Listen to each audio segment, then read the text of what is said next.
Hi, and welcome to another episode of Motorcycle Enhancements. We are here today with this awesome looking night rod that we're going to do some custom work to. So you'll have to stay tuned for the next video to see how we're putting this thing together.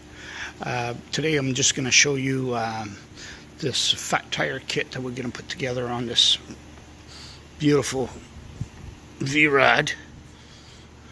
We've cleared off this workstation. There's the pipes.